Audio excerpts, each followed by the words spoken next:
నేను అనుకున్నాను అన్నయ్యతో మాట్లాడి ఏదో కొంచెం నాకు ఇప్పిస్తారు నాన్నగారిని అడిగి అప్పచ్చం గారికి కాల్ చేస్తే అప్పచ్చం చెప్పారు, నీకు దేవుడు తోడుగా ఉన్నారు, ధైర్యముగా బయలుదేరన్నారు. యాక్చువల్లీ అప్పుడు ఆ మాట నాకు నచ్చలేదు, నిజం చెప్తున్నాను. కానీ నేను ఎదురు చూసింది ఏమిటంటే, ఏదైనా నాకు సపోర్ట్ లేకుండా నేను ఎలా వెళ్తాను? నా చేతిలో ఏమీ లేదు కదా, ఎలా వెళ్తాను నేను? కానీ ధైర్యంగా బయలుదేరిన తంజావూరుకి.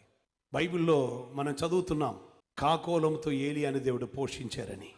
రెక్కలు లేని కాకోలమును దేవుడు నా కొరకు పంపించారు. ఈరోజు కొదువేమీ లేకుండా నిలబడి ఉన్నటప్పుడు నన్ను గొప్ప చేసేనని అన్నయ్య చెప్పరు, లోకంలో ఏ మనుషులు చెప్పరు.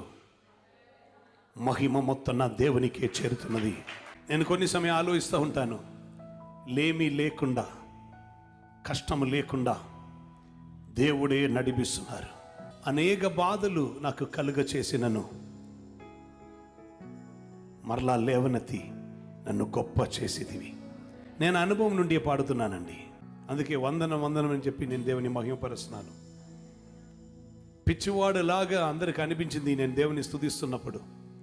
నిందించిన వారు నా ఇంటిలోనే ఉండను, కానీ వారి మధ్యలో నేను బయలుదేరినప్పుడు నాతో పాటు ధైర్యంగా రావటానికి నిషా గారికి దేవుడు కృప ఇచ్చారు. ఎక్కడికని ఎలా బ్రతుకుతామని ఏమీ అడగలేదు. We still do not know. ఈరోజు వరకు మాకు తెలియదు వాటన్నిటికీ డబ్బులు ఎవరిచ్చారని. Honestly we do not know and we don't have to know. We know one thing, Jehovah Jireh. ఆయన వెళ్ళమని చెప్పిన చోటకి వెళ్తే అక్కడ సమకూరుస్తున్న వారు ఉన్నారు. మోరియా పర్వతం మీదకి వెళ్ళమని చెప్తే నీ మోరియా పర్వతం మీదకే వెళ్ళాలి. అక్కడ నీ కొరకు పొట్టేళ్ళను సిద్ధపరిచిన వాడే నిన్ను అక్కడికి పంపిస్తున్నారు. Hallelujah. I use to recollect at times.